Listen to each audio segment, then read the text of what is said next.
बिस्मिल्लाहिर्रहमानिर्रहीम। अस्सलाम वालेकुम। दोस्तों, मलकुल मौत अलैहिस्सलाम बच्चे के रूह कैसे निकालते हैं और मरने के बाद बच्चे की रूहें कहाँ चली जाती है और उनके साथ क्या किया जाता है। मेरे दोस्तों, अल्लाह तबारक व तआला कुरान पाक में इरशाद फरमाता है, और हर जान को मौत का जायका चखना है। मतलब ये कि हर वो चीज जिसके अंदर जान है उसको एक दिन मरना है और तुम हमारी तरफ जरूर लौटाए जाओगे। मेरे दोस्तों, अल्लाह तबारक व तआला ने हर एक इंसान को दो चीजों से बनाया है। नंबर 1 रूह और नंबर 2 जिस्म। रूह के बगैर जिस्म कुछ भी नहीं, ये सिर्फ एक बेजुबान पुतला है। और रूह के साथ अल्लाह तबारक व तआला ने इंसान को ताकत अता फरमाई है। रूह इंसान के जिस्म से कई गुना ताकतवर होती है, लेकिन हर एक इंसान को रूह एक फिक्स टाइम तक दी गई है, और जैसे ही ये टाइम पूरा हो जाता है तो रूह को इंसान के जिस्म से निकाल लिया जाता है, जिसकी वजह से इंसान मर जाता है और इंसान के मरने के बाद का जिस्म इसी दुनिया में रह जाता है। लेकिन रूह एक नई दुनिया में चली जाती है, जिसको आलमे अरवाह और आलमे बरज़ख भी कहते हैं। दोस्तों, आज की इस वीडियो में हम आपको बताएंगे कि जब किसी इंसान का मौत का वक्त हो जाता है तो मलकुल मौत अलैहिस्सलाम उसकी रूह कैसे निकालते हैं, और ठीक मरने से पहले इंसान किन तकलीफों को देखता है और महसूस करता है,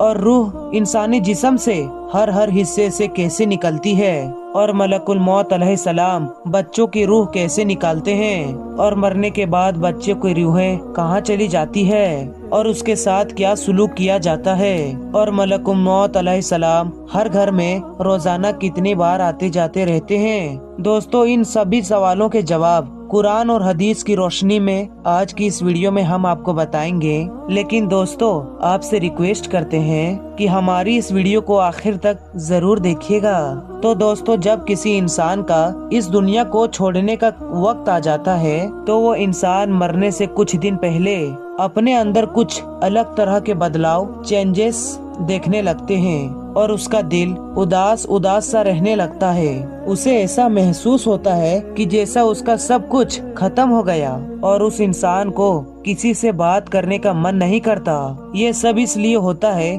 क्योंकि वो इंसान मरने वाला होता है, और ये सब मौत की निशानियां होती है। जब वो महसूस कर रहा होता है, जैसा कि हदीस पाक में आता है कि हजरत ज़ैद बिन असलम रदियल्लाहु ताला अन्हु बयान फरमाते हैं कि मलकुल मौत अलैहिस्सलाम रोजाना हर घर में 5 बार आते हैं और हर एक इंसान के चेहरे के तरफ ध्यान से देखते हैं। और एक दूसरी रिवायत में आता है कि मलकुल मौत अलैहिस्सलाम हर घर में रोजाना 7 बार आते हैं और हर एक इंसान की चेहरे की तरफ देखते हैं। अगर उनमें से कोई इंसान ऐसा हो जिसकी मौत का वक्त आ चुका हो तो मलकुल मौत अलैहिस्सलाम उसकी रूह को निकाल लेते हैं। मेरे दोस्तों, मौत से कुछ देर पहले हर एक इंसान एक अजीब तरह की सोच में चला जाता है, जिसे आलमे शुक्रात कहते हैं, मतलब जिसे मौत की दुनिया कहते हैं। और वो इस दुनिया में वो कुछ अजीब तरह की चीजों को देखता है। उस वक्त मरने वाले इंसान की आंखों से सारे पर्दों को हटा दिया जाता है, और ये वो वक्त होता है कि इंसान अपने उन सारे बुरे अच्छे कामों को देखता है जो उसने अपनी जिंदगी में किए हैं। वो सब कुछ अपनी आंखों से देख रहा होता है। अगर कोई गुनहगार इंसान हो तो वो देख रहा होता है कि उसने अपनी जिंदगी में कौन कौन से गुनाह किए हैं, कैसे वो अल्लाह तबारक व तआला से छुपकर जिना करता रहा, कैसे वो चोरी करता रहा, शराब पीता रहा, और किस तरह अल्लाह तबारक व तआला की नाफरमानी करता रहा। उस वक्त हर इंसान को पैदा होने से लेकर मरने तक की उसकी सारी जिंदगी उसको दिखा दी जाती है कि उसने अपनी जिंदगी कैसे गुजारी, और उसी वक्त हर एक इंसान को ये अंदाजा हो जाता है कि उसका अंजाम क्या होने वाला है। और उस वक्त शैतान भी मरने वाले इंसान के सामने आकर खड़ा हो जाता है और उसको बहकाने की कोशिश करता है। अगर मरने वाले इंसान के माँ बाप उससे पहले ही मर चुके हैं तो वो शैतान उसके माँ बाप की शक्ल में आकर कहता है कि मेरे बेटे, हम तुम्हारे माँ बाप हैं, हम तुम्हारा बुरा नहीं चाहते, हम तुझे मशवरा देते हैं कि तू इस्लाम को छोड़ दे और ईसाई और काफिर होके मर, क्योंकि मरने के बाद यही दीन काम आने वाला है। इसी तरह शैतान उस मरने वाले इंसान के सामने उसके दूसरे रिश्तेदारों की शक्ल में आकर उसको बहकाने की पूरी कोशिश करता है। मेरे दोस्तों जरा ध्यान दीजिए कि ये कितना खतरनाक वक्त होता है कि जिस वक्त एक तरफ उस इंसान का ईमान है और दूसरी तरफ उस इंसान के माँ बाप और दोस्त रिश्तेदार उसके सामने खड़े हैं। ऐसे वक्त में ईमान बचाना कितना मुश्किल हो जाता होगा, लेकिन वो लोग जिसने सारी जिंदगी अल्लाह तबारक व तआला की इबादत और फरमादारी में गुजारी और अल्लाह तबारक व तआला को राजी करते हुए इस दुनिया से चले गए, तो अल्लाह तबारक व तआला इस मोड़ पर इंसान को अकेला नहीं छोड़ता और अपने बंदे की मदद करता है और उसको ईमान की मजबूती अता फरमाता है। और अगर कोई ऐसा इंसान हो जिसने सारी जिंदगी अल्लाह तबारक व तआला की नाफरमानी की और अल्लाह तबारक व तआला को नाराज करते हुए इस दुनिया से चला गया, तो उस वक्त वो इंसान ईसाई, पादरी, यहूदी या काफिर होकर मरता है और हमेशा हमेशा के लिए जहन्नुम में चला जाता है। तो दोस्तों, मौत के वक्त इंसान के गुम होने के बाद और जब उसकी रूह निकलने का वक्त आता है, तो उस वक्त मलकुल मौत अलैहिस्सलाम इंसान की रूह कैसे निकालते हैं, आइए जानते हैं। तो दोस्तों, कुछ लोग ऐसे होते हैं जिसकी रूह पल भर में यानी सेकंड भर में निकाल ली जाती है, और कुछ लोग ऐसे होते हैं जिनकी रूह तड़पा तड़पा कर निकाली जाती है। मेरे दोस्तों, रूह के निकालने का काम इंसान का अमाल यानी उसकी नेकी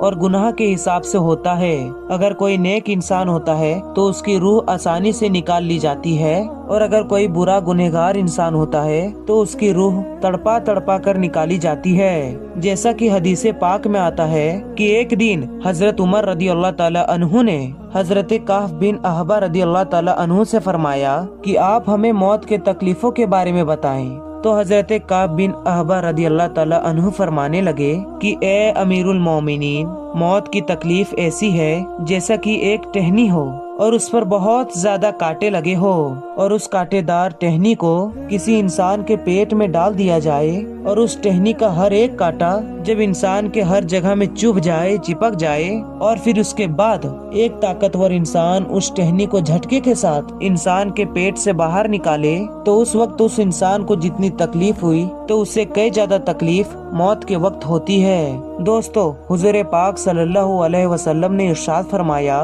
कि मरते वक्त इंसान को जितनी तकलीफ होती है, उस तकलीफ में से एक बाल बराबर तकलीफ को अगर जमीनो आसमान पर रख दिया जाए तो जमीनो आसमान के सारे लोग मर जाएं। एक दूसरे हदीस में हुजूर अकरम सल्लल्लाहु अलैहि वसल्लम ने इरशाद फरमाया कि मौत के तकलीफ 1000 बार तलवार मारने से ज्यादा तकलीफ है। मेरे दोस्तों, जब इंसान की रूह निकाली जा रही होती है तो उस वक्त मौत के तकलीफ की वजह से इंसान चीखने चिल्लाने की कोशिश करता है, लेकिन उसकी आवाज को बंद किया जाता है और उसका जिस्म इतना कमजोर हो जाता है कि वो किसी से मदद भी नहीं मांग सकता। मेरे दोस्तों, रूह को सबसे पहले पाँव की तरफ से निकाला जाता है, उसके बाद पिंडियां और रानी ठंडी पड़ जाती है। इस तरह धीरे धीरे करके इंसान के जिस्म से हर हिस्से से रूह को निकाला जाता है, और रूह जब इंसान के गले तक पहुंच जाती है तो ये वो वक्त होता है जब इंसान पर तौबा का दरवाजा बंद कर दिया जाता है।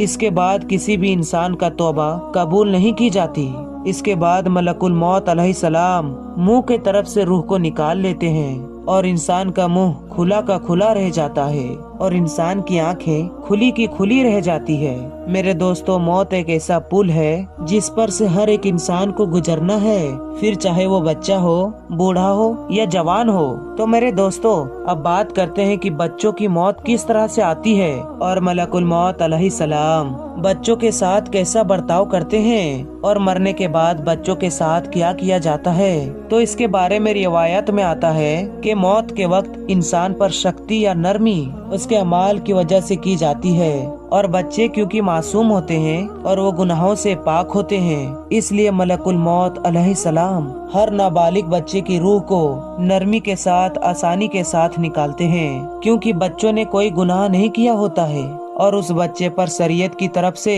कोई पाबंदी नहीं होती। इसलिए जब कोई भी बच्चा इंतकाल हो जाता है तो वो इंतकाल होने के बाद सीधा जन्नत में चला जाता है, और जन्नत के अंदर वो बच्चा हजरत इब्राहिम अलैहिस्सलाम और उनकी बीबी हजरत सारा रदी अल्लाह ताला अन्हु की जिम्मेदारी में होता है, और वो कयामत तक उसकी जिम्मेदारी में रहेगा। कयामत के बाद जब उसके माँ बाप जन्नत में जाएंगे तो उस बच्चे को उसके माँ बाप को दे दिया जाएगा। अगर किसी माँ बाप का छोटा बच्चा इंतकाल ہو جاتا ہے تو وہ بچہ اپنے ماں باپ کے قیامت کے دن بخشش کروائے گا، جیسا کہ حضور پاک صلی اللہ تعالی علیہ وسلم نے فرمایا کہ قیامت کے دن معصوم بچے اللہ تبارک و تعالی کی بارگاہ میں اپنے ماں باپ کو بخشوانے کے لیے جھگڑا کریں گے تو اللہ تبارک و تعالی ان کے ماں باپ کو جنت میں بھیج دے گا۔ اللہ تبارک و تعالی سے دعا ہے کہ اللہ تبارک و تعالی ہمیں نیک اعمال کرنے کی توفیق عطا فرمائے اور ہمیں موت کی تکلیفوں سے بچائے اور موت کے وقت اپنے پیارے حبیب حضرت محمد مصطفیٰ صلی اللہ تعالی علیہ وسلم کا دیدار عطا فرمائے، آمین یا رب العالمین۔